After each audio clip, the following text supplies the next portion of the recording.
Sunandan sir, over to you. Thank you sir. Thank you मित्रा, thank you so much. काय वातावरण, मी पहिल्या रांगेत बसलो होतो त्यामुळे ही एनर्जी मला अक्षरशः पुढे बसून जाणवत होती. सगळ्यांना मनापासून आभार.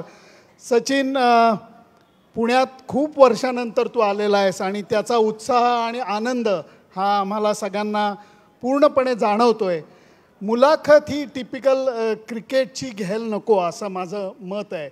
कारण काल BCCIचा भव्य सोहळा झालेला आहे आणि ज्याच्यात सचिनला लाईफटाईम अचिव्हमेंट अवॉर्ड कालच दिलं गेलेलं आहे. क्रिकेटविषयी तू भरपूर बोललेला आहेस. मला जरा वेगळ्या मुद्द्यांवरती आज बोट ठेवायचं आहे. हा चितळे परिवार आहे, ही आमची एक फॅमिली आहे. एकत्र कुटुंब पद्धती, फॅमिली, आपलं कुटुंब ह्याचं महत्त्व तुलासुद्धा खूप जाणवलं असेल ना? नमस्कार.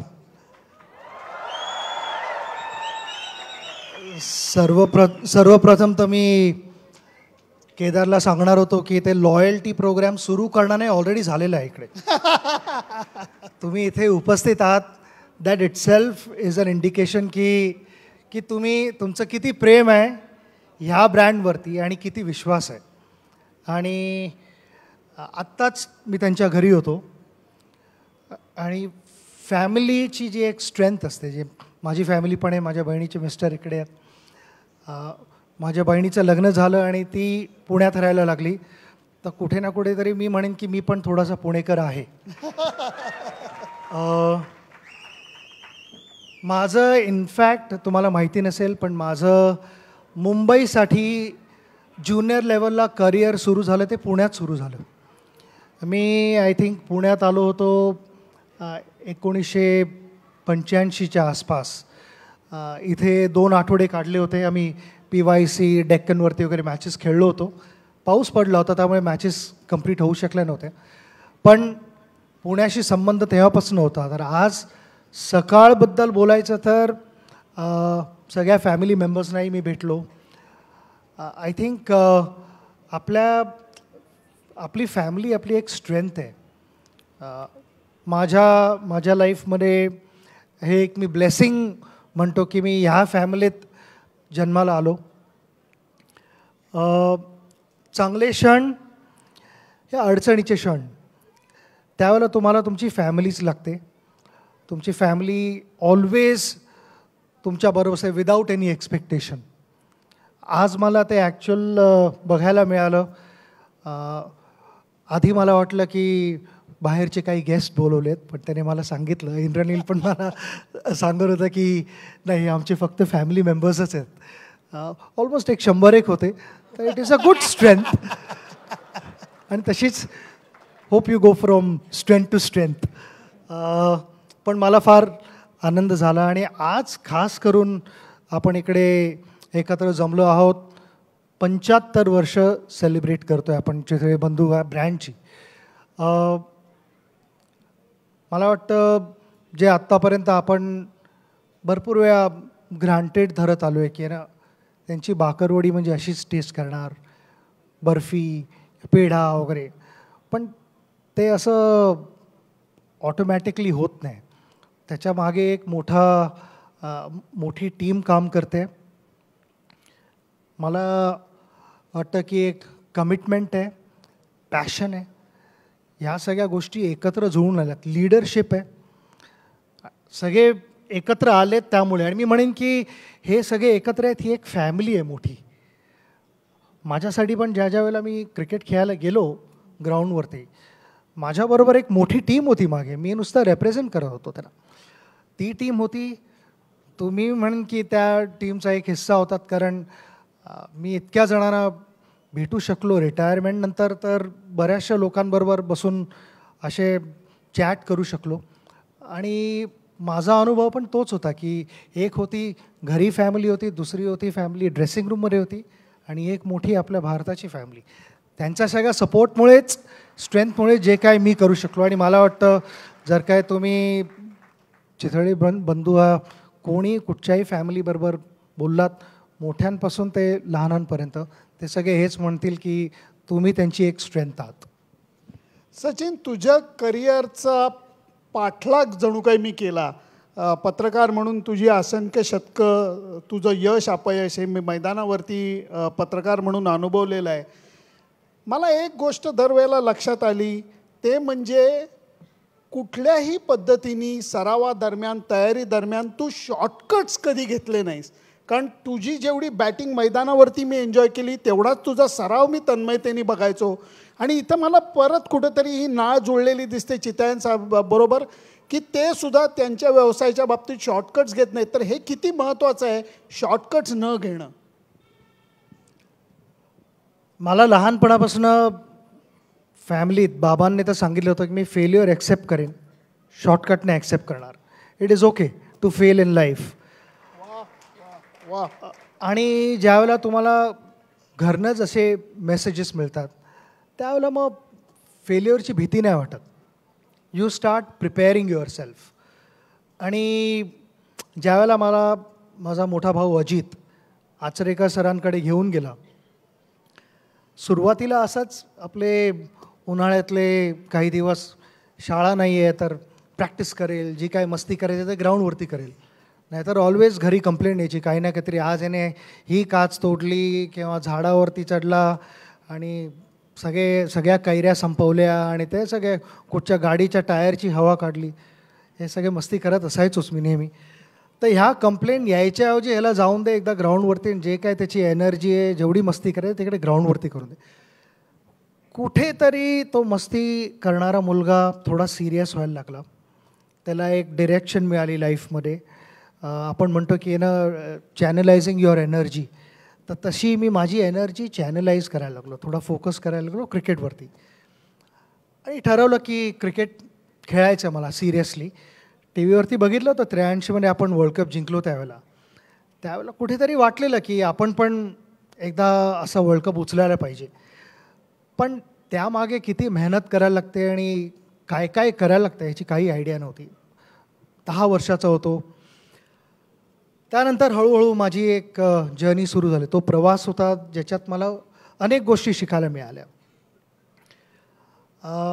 जो समर हॉलिडे जिथे नुसतं असंच आपण म्हणतो की थोडा टाईमपास करायला गेलो होतो, ते पर्पजफुल समर हॉलिडेज व्हायला लागले. नेक्स्ट इयर ज्यावेळेला मी शाळा बदलली त्यावेळेला मला आचरेकर सर सकाळी बोलवायचे. अबाउट एक 7:30च्या आसपास माझा सेशन सुरू व्हायचा. 5 नेटमध्ये मी बॅटिंग करायचो. मग सर म्हणायचे आता तू थोडा वेळ रेस्ट कर. तर मला अर्धा तास रेस्ट करायला मिळायचे तिकडे.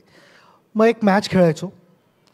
मॅच झाल्यानंतर सर परत म्हणायचे की तू अर्धा तास रेस्ट कर आणि आता परत तू 5 नेटमध्ये बॅटिंग करणार आहेस.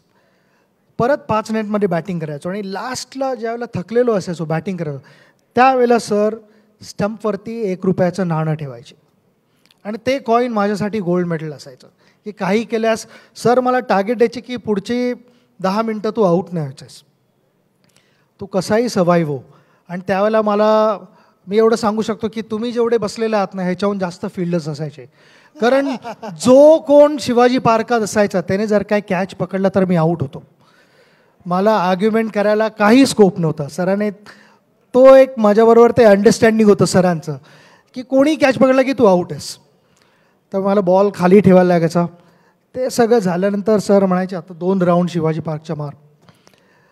पहिल्यांदा मी ट्राय केलं थोडं पॅड्स काढून आणि बॅट वगैरे बाजूला ठेवून. सरांनी मला विचारलं की तू बॅटिंग अशी करणार आहेस का, विदाऊट पॅड्स करणार आहेस की विदाऊट बॅट जाऊन रन करणार आहेस. तुला जर काय बॅटिंग करायची असेल तर तुझ्या हातात बॅट असायला पाहिजे, पॅड्स असायला पाहिजेत पायात आणि फुल क्रिकेट गिअरमध्ये तू धावायला पाहिजेस तिकडे. तर तो तिकडे लहानपणापासून आपण म्हणतो ना की मेंटल टफनेस तिकडे मेंटल टफनेसचा बर्थ झाला मी म्हणेन. आणि ज्यावेळेला तुम्ही मेंटली टफ असता त्यावेळेला बऱ्याच वेळेला बॉडीच्या काही वेळेला इनकेपेबिलिटीज असतात. पण मेंटली जर काय तुम्ही बॅटल हरला नाहीत तर body also starts cooperating.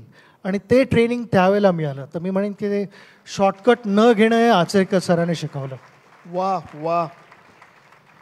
Sachin, कुठलंही क्षेत्र असू देत, मला वाटतं to adapt, to innovate, to evolve या गोष्टी करायला लागतात. मग तो गायक असू देत, तो नोकरी करणारा असू देत, तो व्यवसाय करणारा असू देत किंवा खेळाडू असू देत किंवा बिझनेस असू देत, हे सुद्धा करत राहणं हे गरजेचं आहे, हे आम्हाला वाटतं. तसं खेळाडूला सुद्धा वाटतं का? सर्वप्रथम मला वाटतं इव्हॉल्व व्हायच्या आधी काही स्टेप्स असतात ज्या मला वाटतात की फार इम्पॉर्टंट आहेत. पहिल्यांदा तर ॲक्सेप्टेबिलिटी असते, त्यानंतर अडॅप्टेबिलिटी येते. पण पहिल्यांदा जर काय तुम्ही ॲक्सेप्टच नाही केलं तर you will never be able to adapt. आणि आपण म्हणतो की इव्हॉल्व होतो आहे, तर ते एव्होल्युशन होत नाही की तुम्ही तिथेच राहता. आपण म्हणतो की स्टॅग्नेटेड आहे, हा काही होत नाही ह्याच्या पुढे. तर त्याच्यासाठी मला वाटतं ॲक्सेप्टन्स इज इम्पॉर्टंट.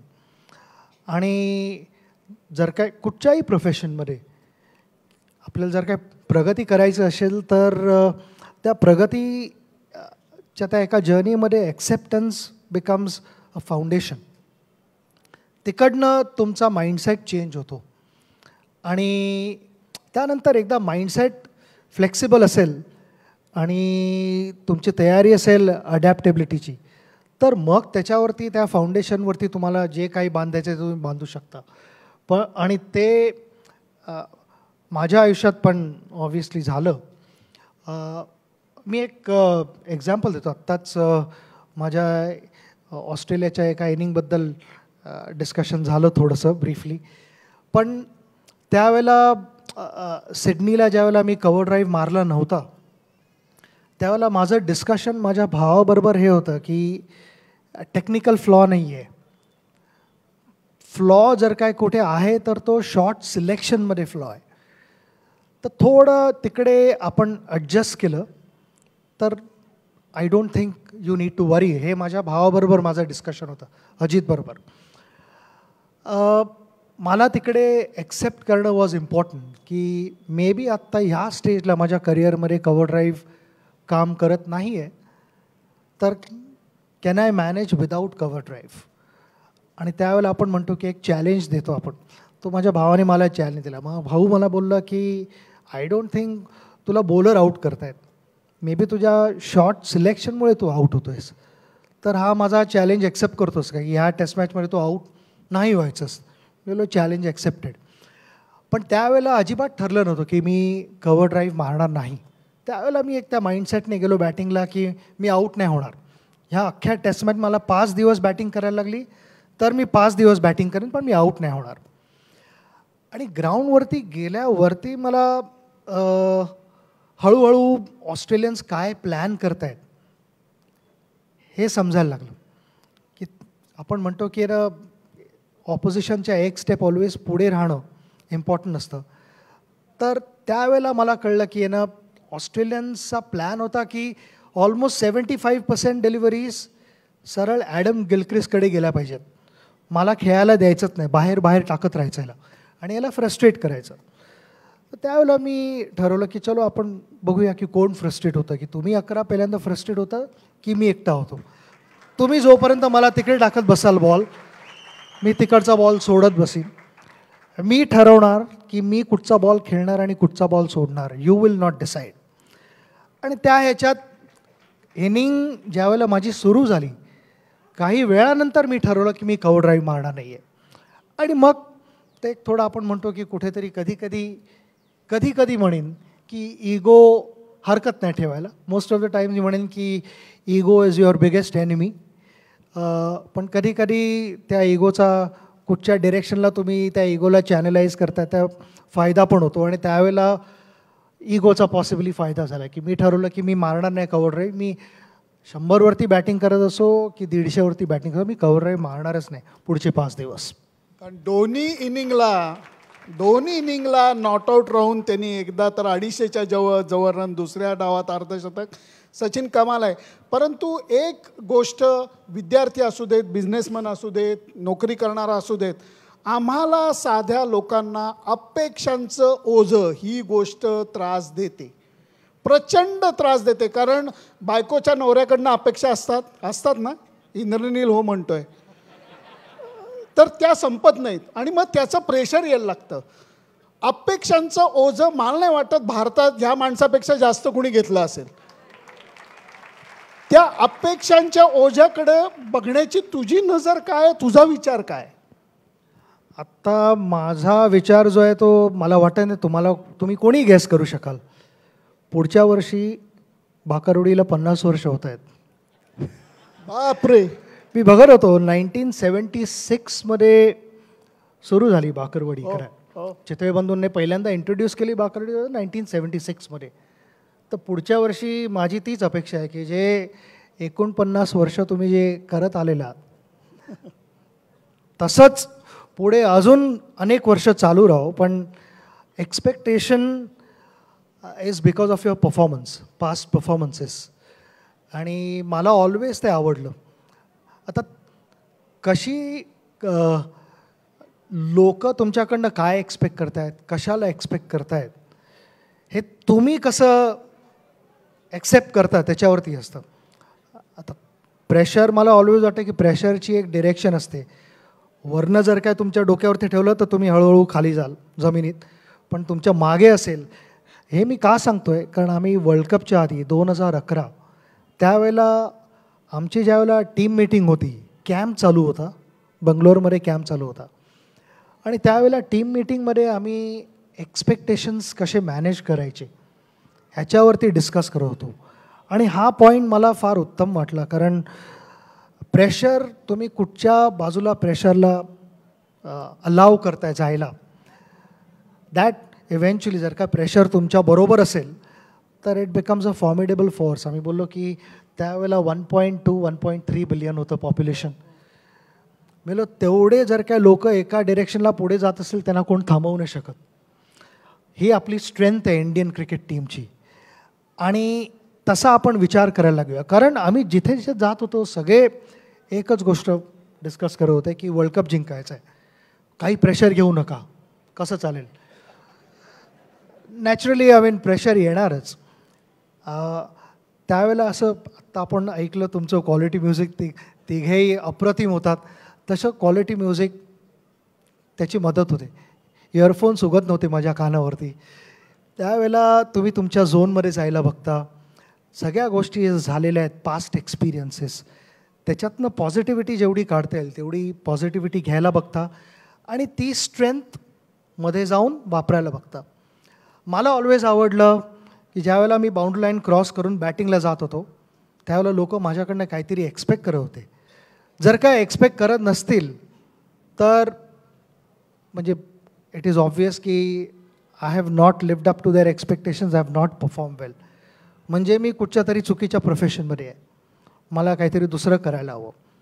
आणि if they are expecting something which is good because that is what I want, that is what I have done in the past and that is what I intend to do पुढे पण. तर मला always आवडलं प्रेशरमध्ये राहायला. ज्या वेळेला pressure free होतो त्यावेळेला मला वाटलं की आम्ही ऑलवेज ड्रेसिंग रूममध्ये म्हणायचो की रेड फ्लॅग आहे राऊंड अ कॉर्नर. ते म्हणजे इट इज कुठेतरी रूम फॉर कॉम्प्लिसन्सी. कॉम्प्लिसन्सी न येऊन देणं इज इम्पॉर्टंट. त्यासाठी नेहमी थोडंसं प्रेशर असणं गरजेचं असतं. काय छान मुद्दा आहे बघा. कारण सचिन जेव्हा म्हणायचा की त्याच्या डोक्यावरती भारताचा तिरंगा असायचा आणि तो म्हणला की या संपूर्ण भारतवासियांच्या अपेक्षा या मला शुभेच्छा वाटतात आणि त्या मला त्या तिरंग्याच्या ह्याच्यातनं माझ्या मागं उभ्या राहतात. इतकं सुंदर त्याचं होतं. सचिन, जमाना बदलतोय, टेक्नॉलॉजी बदलतीये. क्रिकेटमध्ये सुद्धा खूप टेक्नॉलॉजी आली. आता काहीच्या काही टेक्नॉलॉजी आलेली आहे. व्यवसायामध्ये चितळ्यांच्या टेक्नॉलॉजी आहे. टेक्नॉलॉजीच्या बाबतीत काही जण म्हणतात छे मला करायचं नाही. आम्ही पत्रकार सुरुवातीला काही जण म्हणायचो छे मी हातानेच लिहिणार, मी लॅपटॉप वगैरे वापरणार नाही असं म्हणायचं आहे. क्रिकेटरसुद्धा सुरुवातीच्या काळात जेव्हा टेक्नॉलॉजी येत होती त्याच्याकडे कसं बघायचं आहे? कारण किती ॲक्सेप्ट करणं सोपं होतं. ॲक्सेप्ट करतो की मी त्यातला एक होतो. काय सांगतोय? हो, कारण असं होतं की लॅपटॉप आम्हाला क्रिकेट खेळायला काय शिकवणार असं सरांनी कधी काही वापरलं नाही. कारण नाही, कधीच नव्हतं. आणि हे म्हणजे मला वाटतं 2002च्या आसपास लॅपटॉप ड्रेसिंग रूममध्ये यायला लागले, कॅमेराज लागायला लागले थोडे. आणि प्रॅक्टिस सेशन्स तर व्हायचे आम्ही बघायचो, पण टीम मीटिंग्स पण आमच्या पर्पजफुल व्हायला लागल्या. आधी टीम मीटिंग्स बऱ्याच वेळेला अशा थोड्या इमॅजिनेशनवरती असायच्या. अरे तो बॉलर असा टाकतो, असा म्हणजे कसा, ते कोणालाच माहिती नव्हतं, कोणी बघू शकत नव्हतं, स्क्रीन वगैरे नव्हते. आता ड्रेसिंग रूममध्ये म्हणजे तुम्हाला जर काय ब्रेट लीने 2000मध्ये 42व्या ओव्हरला चौथा बॉल कसा टाकला, तर विदिन सेकंड्स तुम्हाला तो बॉल दिसू शकतो. तेवढं फुटेज आहे आता आमच्या ड्रेसिंग रूममध्ये. तर ते सगळं तुम्ही स्टडी करून यू गेट बेटर. त्याचा फायदा झाला, कारण तोपर्यंत अंदाज नव्हता की टेक्नॉलॉजी किती कॉन्ट्रीब्यूट करू शकते. पण त्यासाठी आम्हाला टेक्नॉलॉजीला ड्रेसिंग रूममध्ये वेलकम करायला लागलं. आधी दरवाजे उघडायला लागले आणि ओपन हार्टेडली इंटरॅक्ट करायला लागलं. ज्यावेळेला जे आमचे ॲनलिस्ट होते त्यांच्याबरोबर आम्ही बसून ॲनलाईज करायला लागलो, आणि नुसतं स्वतःचाच गेम नाही, पण ऑपोजिशनच्या काय स्ट्रेंथ्स होत्या आणि त्यांचे वीकनेसेस काय होते ते सगळं प्रॉपर बघून आम्ही प्लॅन करायला लागलो. आणि आम्हाला वाटलं की आमच्या मीटिंग्सवर मोर एंगेजिंग, मोर प्रिसाईज. आणि ज्यावेळेला ड्रेसिंग रूममधनं मीटिंग करून आम्ही बाहेर निघायचो त्यावेळेला एक श्युरिटी होती की आपला प्लॅन ए हा आहे आणि प्लॅन बी असा असेल. तर त्या गोष्टी मला वाटतं एकदम चांगल्या प्रकारे डिफाईन व्हायला लागल्या बिकॉज ऑफ टेक्नॉलॉजी. कारण म्हणून टेक्नॉलॉजीचा अवेअर करून चालणारच नाही. आणि खास करून मला वाटतं की याला कित्येक वेळेला ज्या पद्धतीने काही अंपायर्सनी आऊट नसताना आऊट देऊन जी काही राखी बांधली त्यावेळेला DRS पाहिजे अंपायर्स, होतं. मला प्लीज नावं सांगा ना जरा.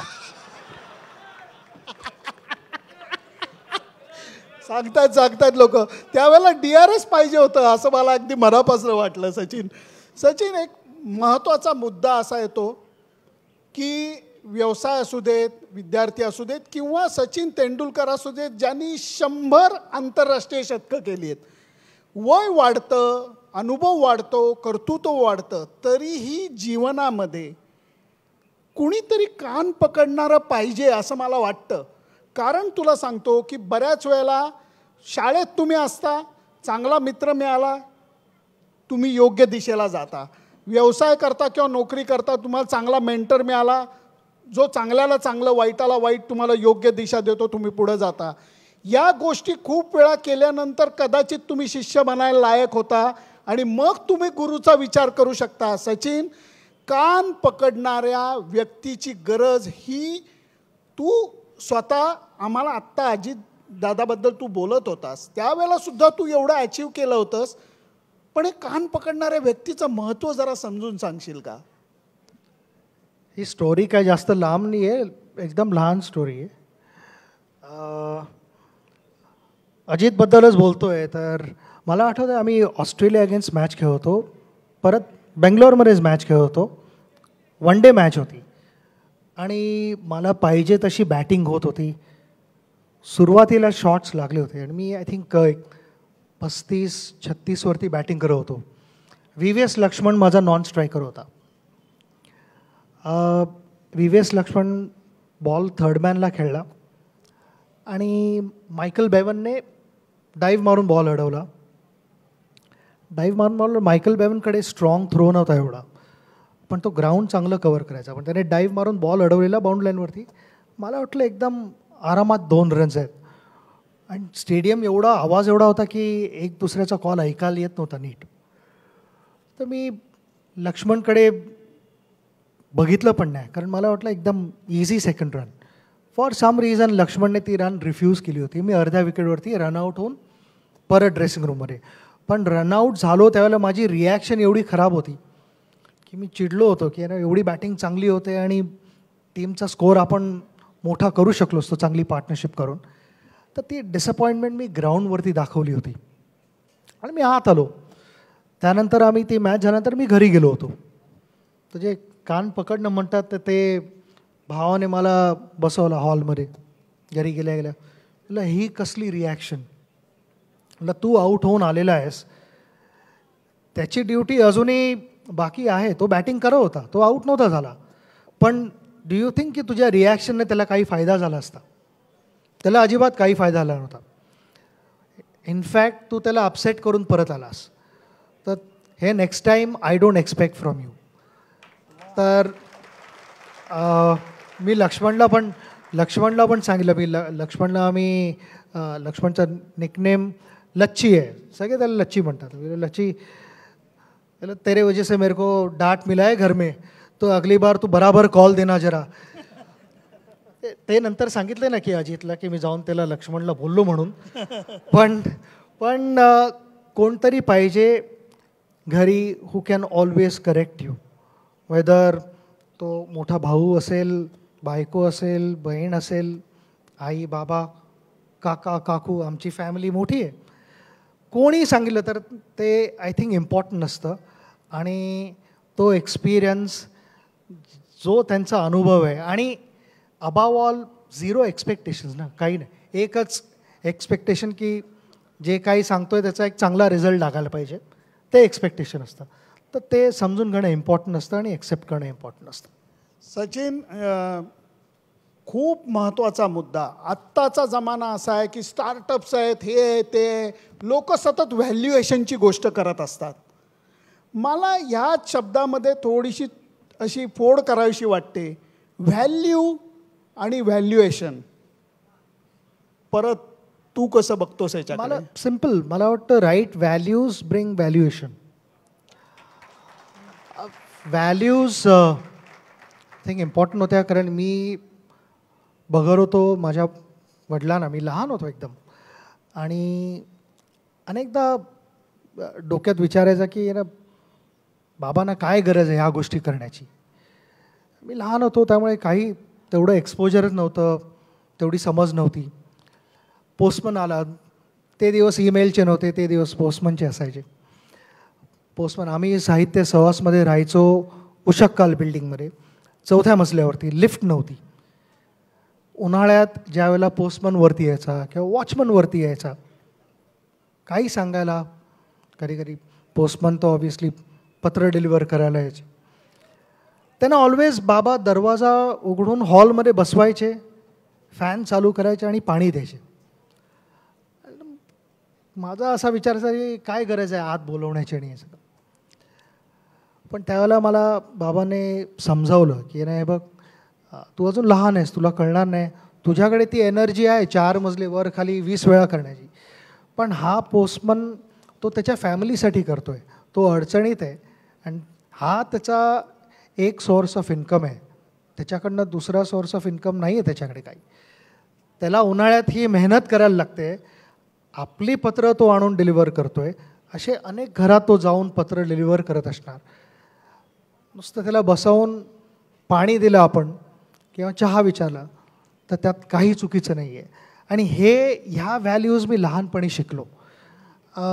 बऱ्याच वेळेला आईबाबांनी असं बाजूला बसावून समजावले नाहीत, सांगितले नाहीत, पण मी जे बघत होतो, आपण लहानपणी स्पंजसारखे असतो, सगळ्या गोष्टी ॲब्सॉर्ब करत असतो, सगळी इन्फॉर्मेशन ॲब्सॉर्ब करतो, आणि ते आईबाबांकडनं ॲब्सॉर्ब केलं गेलं, कारण माझ्यासमोर एवढी उत्कृष्ट एक्झाम्पल्स होती. त्यामुळे व्हॅल्यूजकडं लक्ष दिलं, व्हॅल्युएशन आपोआप होणार आहे, गरजच नाही त्याच्याकडे हे करायची. करेक्ट. सचिन, आजच्या या कार्यक्रमाबद्दल, इतके कार्यक्रम तू अटेंड करतोयस किंवा केलेले आहेस, काय म्हणशील आजच्या कार्यक्रमाबद्दल? कारण आम्ही थीम निवडली होती कृतज्ञता. कारण चितळ्यांनी असू देत, कलाकारांनी असू देत, आपापल्या गुरुचं स्मरण केलं, कृतज्ञता व्यक्त केली. तू कोणाच्या कृतज्ञ आहेस? तू कोणाच्या बाबतीत ते ग्रॅटिफिकेशन व्यक्त करू इच्छिस? माझी फॅमिली, ऑब्व्हियसली फॅमिली, कारण नुसतं क्रिकेटच नाही माझ्या आयुष्यात, बऱ्याचशा गोष्टी बाकीच्या घडल्या ज्या क्रिकेट सुरू व्हायच्या आधी, क्रिकेट झाल्यानंतर. तर family is extremely important to मी.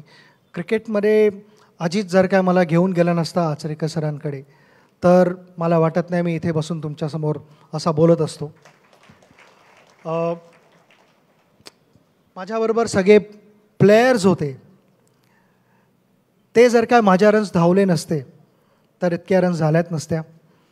एवढे कोचेस ज्यांचा गायडन्स होता, तुमचा सपोर्ट, ह्या सगळ्या गोष्टी होत्याच. I mean without that impossible मी काल फंक्शनमध्ये पण तेच बोलले की मी एका फॉर्म्युला 1 गाडीसारखा होतो की माझ्या भोवती भरपूर मोठी टीम होती एक जी तेवढीच मेहनत करत होती. मग ते फॅमिली मेंबर्स होते, डॉक्टर्स, फिजिओज, मॅस्युअर्स, ग्राउंड्समन. मला ज्या वेळेला प्रॅक्टिस करायची असायची त्यावेळेला ते मला करेक्ट पिचेस द्यायचे. माझे मित्र जे ना मी केव्हाही सांगायचो की चला आपण प्रॅक्टिस चालू आहे तर ते नेहमी तयार असायचे. तिथे एक बसलेला आहे जगदीश, मला वाटतं तो समोर येणार नाही, नेहमी मागेच असतो. ती त्याची कॉन्ट्रीब्युशन आहे. असे मित्र प्रॅक्टिसला ज्यावेळेला तुम्हाला पावसाळ्यात बदा पाऊस पडत असताना सुद्धा ते आचरेकर सरांनी शिकवलं की ना passion has no boundary lines. की आम्ही जरी पाऊस पडत असेल तरी आम्ही क्रिकेट खेळायचो, चिखलात खेळायचो. इनफॅक्ट त्याच्यात मला तर आठवतं की आम्ही एक सिरीज ऑस्ट्रेलिया अगेन्स्ट खेळणार होतो आणि पाऊस पडत होता मुंबईत. प्रॅक्टिस त्यावेळेला इंडोर नेट्स वगैरे काही फॅसिलिटी नव्हती. 2 ऑप्शन होते माझ्यासमोर, घरी बसून कंप्लेंट करणं किंवा जाऊन चिखलात रबर बॉलने प्रॅक्टिस करणं, विच टीचेस यू समथिंग. आम्ही चिखलात जाऊन प्रॅक्टिस करत होतो, त्याच्यात काही चुकीचं नाही आहे आणि आय एन्जॉयड. तर ह्या सगळ्या गोष्टी जर का एकत्र आल्या तर मी म्हणू शकतो की एक मोठा टीमवर्क होता. जसा चितळे बंधूंचा एक परत सांगू इच्छितो की ज्या वेळेला तुमचं बाकरवडीचं एक तर लास्ट टाईम तुम्ही मला 5 किलोचं पाठवलेलं. मला माहिती आहे माझी ॲपिटाईट आहे चांगली पण तेवढी नाही. मी नॉर्मली ज्यावेळेला ते पॅकेट उघडतो त्यावेळेला सिंगल्समध्ये खेळत नाही, बाउंड्रीज आणि सिक्सेस मारतो थोड्या. पण तुमचंही टीमवर्क तसंच आहे आणि असंच राहो ही आमची इच्छा आहे, कारण फार आनंद मिळतो सगळ्यांना. खूप दिवसांनी हा योग जमून आला आणि आपण सगळेजण त्याला उपस्थित राहिला. माझ्या फोनमध्ये 7,03,795 मेसेज आहेत सचिनला भेटायचे. विनोद करतोय, सचिनला कोणाकोणाला भेटायचं आहे त्यांनी हात खाली करा बघ, म्हणजे सगळ्यांना तुला भेटायचं आहे. अनफॉर्च्युनेटली हे शक्य नाही आहे. माझी इच्छा खूप आहे, सगळ्यांना भेटायचं आहे, सगळ्यांना सही घ्यायची आहे, सगळ्यांना काहीतरी द्यायचं आहे, घ्यायचं आहे पेक्षाही द्यायचं आहे, ते करणं शक्य नाही आहे. मी सगळ्यांना एक नम्र विनंती करतो, सचिनला आपण काय देऊ शकतो असा विचार केला तर खरोखर देवानी त्याला सगळं दिलं आहे. क्रिकेट देव त्याच्यावरती प्रसन्न आहे, देवानी त्याला सगळं दिलेलं आहे. आपण एक गोष्ट नक्की देऊ शकतो, म्हणजे सगळ्यांनी हात वर करून त्याच्या निरोगी दीर्घायुष्यासाठी आपण शुभेच्छा देऊ शकतो. मी सगळ्यांना विनंती करतो, सगळ्यांनी हात वर करा आणि सचिनला फक्त निरोगी दीर्घायुष्यासाठी शुभेच्छा द्या. मनापासून धन्यवाद सचिन, मनापासून तू बोललास. Thank you so much, thank you so much, thank you so much मित्र, थँक्यू.